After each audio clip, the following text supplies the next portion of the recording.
Hello friends, कैसे हैं आप सब। आज हम स्टार्ट करने जा रहे हैं कैश फ्लो का एक नया टॉपिक जो कि हम ऑलरेडी थोड़ा बहुत देख चुके हैं। वो है इन्वेस्टिंग एक्टिविटी। तो क्वेश्चन शुरू करने से पहले हम एक बार फटाफट एक बार और देख लेते हैं कि इन्वेस्टिंग एक्टिविटी किसको कहते हैं। हमने यदि कोई नॉन करेंट एसेट्स हैं या कोई इन्वेस्टमेंट्स हैं, उनमें हमने पैसे लगाए हैं, इन्वेस्ट किए हैं, ठीक है, तो ये क्या है, इन्वेस्टिंग एक्टिविटी है। फिर उन्हीं एसेट्स में से फॉर एग्जांपल बिल्डिंग है या फिर डिबेंचर्स हैं या फिर हमने शेयर्स में इन्वेस्ट किया है।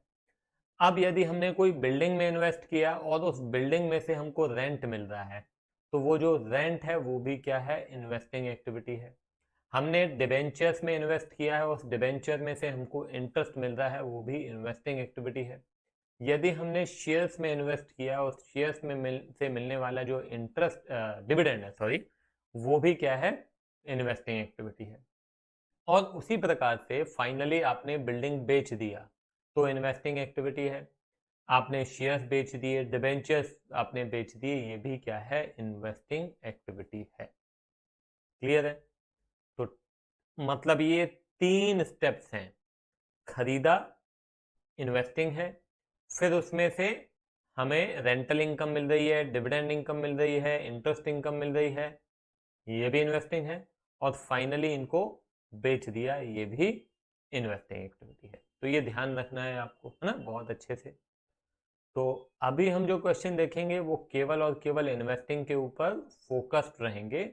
हम यहाँ पे ऑपरेटिंग और इन्वेस्टिंग दोनों फिलहाल नहीं देख रहे हैं। आगे चल के एक आध क्वेश्चन हम देख लेंगे जिसमें कि ऑपरेटिंग और इन्वेस्टिंग दोनों साथ में कवर करेंगे। और फाइनली तो हमको जब कैश फ्लो बनाना है तो उसमें तो ऑपरेटिंग और इन्वेस्टिंग और फाइनेंसिंग सारा का सारा एक साथ सॉल्व करना पड़ता है। ठीक है, तो शुरू करें। तो ये रहा क्वेश्चन आपके सामने, देखिए क्या कहता है। अच्छे से पढ़ेंगे और समझेंगे। मैं आपको ऑलरेडी बता भी चुका हूं कि किस तरह से एसेट अकाउंट बनाते हैं। तो इन्वेस्टिंग एक्टिविटी के अंदर एसेट्स अकाउंट वगैरह बनाना ही पड़ता है मोस्ट ऑफ द, काफी सारे केसेस में। ठीक है ना, तो अच्छे से हमको आना चाहिए। चलो let's see. Mass Limited has plant and machinery whose written down value on 1st April 2019 was 9,60,000 and on 31st March 2020 was 10,50,000। Beginning में 960 है और एंड में 1050 है। Depreciation at 35,000 in the beginning of the year. A part of plant was sold for 45,000, which had a written down value of 30,000। तो ये समझ में आ रहा है कि एसेट की ओपनिंग आपको बैलेंसेस दिया हुआ है, क्लोजिंग बैलेंसेस दिया हुआ है, डेप्रिसिएशन दिया हुआ है, कुछ हमने बेचा है, प्रॉफिट पे बेचा है, कितना का प्रॉफिट है वो भी हम कैलकुलेट कर सकते हैं। तो ये सारी वैल्यूज क्या करना है आपको, एसेट अकाउंट में पुट करना है। एसेट अकाउंट मतलब प्लांट एंड मशीनरी। तो इस तरह से जब कभी भी रहेगा ना, क्या पूछ रहा है, calculate cash flow from investing activity, तो आपको लेजर बनाना ही पड़ेगा क्योंकि कोई ना कोई मिसिंग वैल्यू होगी, वो आपको अभी पता चल जाएगी। ठीक है, तो प्लांट एंड मशीनरी। तो जब भी आपको इतनी सारी चीजें दी हुई हैं तो वहां पे जरूरत पड़ेगी ही पड़ेगी। मैं आपको बता रहा हूं कैसे। 960 का एसेट था और अभी 1050 का है, मतलब सीधी सी बात है, कुछ ना कुछ खरीदा होगा ना। तो कितने का एसेट खरीदा है, कहीं दिया है क्या, नहीं दिया है, उल्टा ये दिया है कि बेचा है। तो इसका मतलब है बेचा है, तो फिर तो 960 में से भी अगर बेच दिया है तो फिर तो और कम होना चाहिए। मगर ये बढ़ कैसे रहा है, मतलब हमने खरीदा है ना, ये कॉमन सेंस है। तो ये आपको प्लांट एंड मशीनरी वो जानने के लिए बनाना पड़ेगा। Is it clear. तो कैसे बनाएंगे, बस आपको बड़ा सिंपल है। एसेट अकाउंट कैसे बनाते हैं मालूम है ना। ये आपको क्या दिया है, ओपनिंग बैलेंस दिया हुआ है, तो मैं यहाँ पे क्या लिखूंगा, टू बैलेंस ब्रॉड डाउन। ठीक है, डेट्स वगैरह डाल देना आप, 9,60,000। ये आपका क्लोजिंग बैलेंस है, तो ये भी मैं यहाँ पे बाय क्या लिखेंगे बताइए, बैलेंस कैरी डाउन। कितना है, 10,50,000। Depreciation for the year was 35,000। तो यहाँ पे प्रोविजन वगैरह नहीं है ना, प्रोविजन होता है तो अलग तरीके से करते हैं। यहाँ पे सिंपली डेप्रिसिएशन है तो मैं डेप्रिसिएशन लिख दूंगा। डेप्रिसिएशन कितना है 35,000, ठीक है। In the beginning of the year, a part of plant was sold for 45,000, which had a written down value of 30,000. साल के शुरुआत में ही हमने एक 30,000 की जो मशीनरी थी, इसी में से एक मशीनरी है जिसकी book value, written down value मतलब बुक वैल्यू, बुक वैल्यू मतलब डेप्रिसिएशन घटाने के बाद जो कीमत बचती है that is called book value या रिटन डाउन वैल्यू। तो ये 30,000 की जो मशीनरी है वो हमने बेच दी है कितने में, 45,000 में। क्या कह रहा हूं मैं, फिर से सुनो। ये 30,000 की जो मशीनरी है वो हमने कितने में बेच दी है, 45,000 में। तो मैं यहाँ पे अब क्या करूंगा, मैं यहाँ पे बाय कैश कितना 45,000, और हमने ये 30,000 का 45 में बेचा है मतलब प्रॉफिट हुआ है। तो प्रॉफिट किधर आता है, ये टू प्रॉफिट, ठीक है। कितना, 15,000 का प्रॉफिट, ठीक है ना। ये समझ में आया, ये ओपनिंग बैलेंस है, ठीक है। ये आपका क्लोजिंग बैलेंस है, ठीक है। ये आपने क्या किया, ये आपने सेल किया, ठीक है। ये डेप्रिसिएशन तो है ही। अब मैंने बताया ना कि जैसे कि आपने कुछ ना कुछ तो खरीदा होगा, तो कितने का खरीदा है ये जानने के लिए ये आपको अब बैलेंसिंग फिगर लिखना है यहाँ पे, ठीक है। तो 10,50,000 प्लस 80,000 माइनस 9,60,000 माइनस 15,000, तो ये हो जाता है 1,55,000। आई बात समझ में? तो इस तरह से आपको अकाउंट बनाना पड़ेगा। अब इसमें से कैसे पता चलेगा इन्वेस्टिंग एक्टिविटी वगैरह, तो वो भी मैं आपको बताता हूँ, बहुत ही सिंपल है, ध्यान देना। देखो क्या है कि अभी आप थोड़ा सा दिमाग पहले लगाओ कि इनमें से कौन कौन सा इन्वेस्टिंग एक्टिविटी है। हमने कोई एसेट खरीदा, हमने कोई एसेट बेचा, या उसमें से कोई इनकम हुई, rental income, dividend income, interest income, इसमें से कुछ हुआ है, मेरे को बताओ। तो यहाँ पे मेरे को जो दिख रहा है, आप देखिए, ये सेल किया है और ये आपने परचेज किया है ना। ये क्या है, परचेज किया है और ये आपने सेल किया है। तो ये आपके पास पैसे आ रहे हैं और ये पैसे आपके पास से जा रहे हैं। तो अल्टीमेटली यहाँ पे जब हम आगे करेंगे ना, तो मैंने अब मैं बता चुका हूँ कि मार्किंग करते हैं O1, O2, O3, OE, वैसे ही यहाँ पे भी मार्किंग करेंगे आई। इन्वेस्टिंग एक्टिविटी दो ही एक्टिविटी यहाँ पे ट्रांजेक्शन थे जो कि इन्वेस्टिंग एक्टिविटी है, ठीक है ना। तो हम यहाँ पे क्या करेंगे, 155 एंड 45 है, तो 155 जो है this is your outflow and 45,000 is your inflow. तो ये हो जाएगा 1,10,000 का आउटफ्लो। एक बार आंसर देख लेते हैं क्या लिखा हुआ है।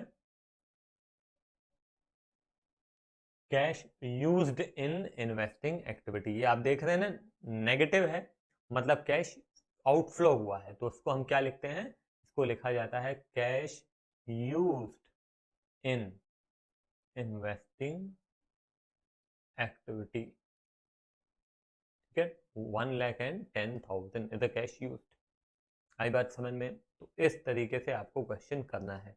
तो इस क्वेश्चन में आप एक बार खुद से पूरा का पूरा अकाउंट बनाइए, ये पूरा क्वेश्चन खुद से जरूर सॉल्व करें, ठीक है।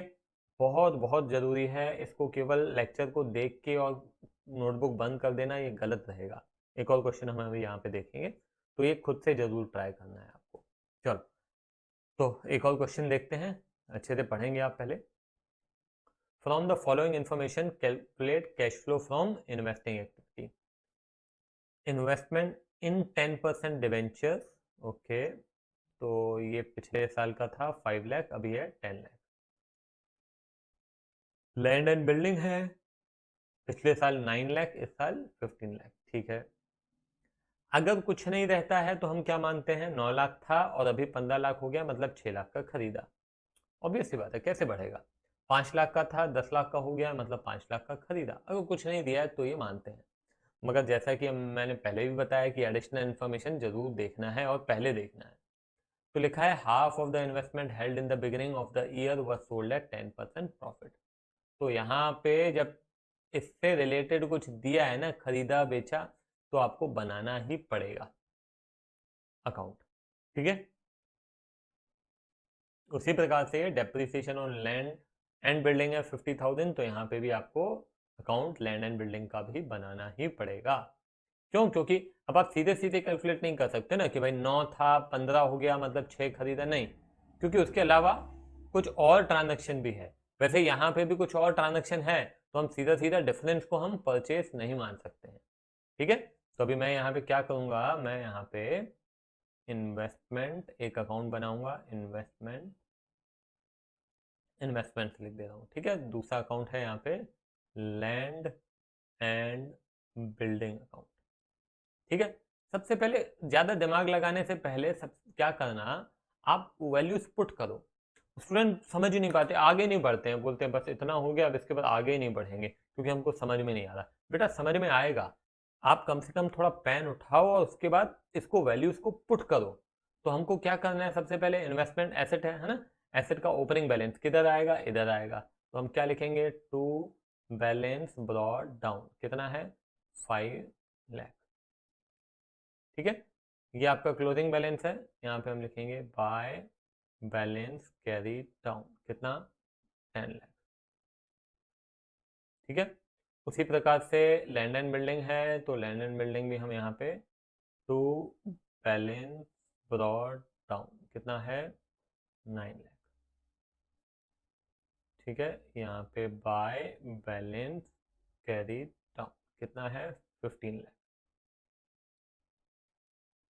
ठीक है, समझ में आई बात। अब क्या करना है, ध्यान देना। अब ये जो इंफॉर्मेशन दी हुई है ना, उसको यूज करना है, हम स्टेप बाय स्टेप चलेंगे। Half of the investment held in the beginning of the year, ये बिगिनिंग ऑफ द ईयर में कितने थे हमारे पास, 5 लाख। उन इन्वेस्टमेंट्स को हमने बेच दिया है 10% प्रॉफिट पे। ठीक है, आधे को बेचा है, तो 5 लाख का आधा कितना होता है, 2,50,000। ध्यान देना, 5 लाख का आधा इंटू 1/2, दैट इज 2,50,000। लिखा है कि हमने 10% प्रॉफिट पे बेच दिया, तो 2,50,000 plus 10%, that is 2,50,000 plus 25,000, that is 2,75,000। ठीक है, तो हमने 2,75,000 में बेच दिया, तो मैं बाय कैश लिख सकता हूँ, ये आपका सेल हो गया 2,75,000। और ये आपका प्रॉफिट, प्रॉफिट इस तरफ लिखा जाता है, तो ये मैंने प्रॉफिट लिख दिया, कितना 25,000। ठीक है, कोई दिक्कत है यहाँ तक, कोई दिक्कत नहीं है, सिंपल है। अब ये भी तो देखना है ना कि भाई ये 5 लाख था, ये 10 लाख हो कैसे गया, क्योंकि ऑब्वियस सी बात है, कुछ ना कुछ हमने परचेज किया होगा। तो हम यहाँ लिखेंगे to cash, that is your purchases. ठीक है, चलो तो इसको करते हैं हम यहाँ पे 12,75,000 माइनस 5,25,000, तो ये हो जाता है 7,50,000, 7,50,000 ये परचेज किया है और ये सेल किया है। आधी बात समझ में। तो हमको क्या चाहिए, इन्वेस्टिंग एक्टिविटी चाहिए ना, तो ये जो इन्वेस्टमेंट्स हमने सेल किए हैं ये इन्वेस्टिंग एक्टिविटी है, और ये जो परचेज किया है ये भी इन्वेस्टिंग एक्टिविटी है। ठीक है ना, परचेज किया, उसमें से फिर dividend income, rental income, interest income, और फिर बेचा, ये सारा का सारा क्या है, इन्वेस्टिंग है। तो इसमें से अभी आपको क्या दिख रहा है, परचेज और सेल दिख रहा है ना। हाँ, अभी किसी के मन में अगर याद है कि ये प्रॉफिट नहीं है, प्रॉफिट बेटा ये आपका, आपने जब बेचा तो इसमें सब जुड़ा हुआ है ना, ये प्रॉफिट को अलग से इन्वेस्टिंग एक्टिविटी में मैंने नहीं बताया है।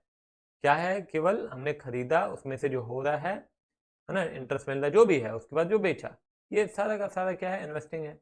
अभी आप 275 तो लिख ही रहे हो ना, तो इसको क्या दोबारा लिखोगे क्या, 25,000 तो इसमें ऑलरेडी इंक्लूड है, तो इसको यहाँ पे नहीं लिखा जाएगा, है ना। ये किसी को अगर कंफ्यूजन है तो मैं क्लियर कर दे रहा हूँ। दूसरा आ जाओ लैंड एंड बिल्डिंग, तो लैंड एंड बिल्डिंग 9 लाख का था, 15 लाख का हो गया, कुछ और है क्या, डेप्रिसिएशन है, तो मैं यहाँ पे लिखूंगा बाय डेप्रिसिएशन। कितना डेप्रिसिएशन है, 50,000 का डेप्रिसिएशन है।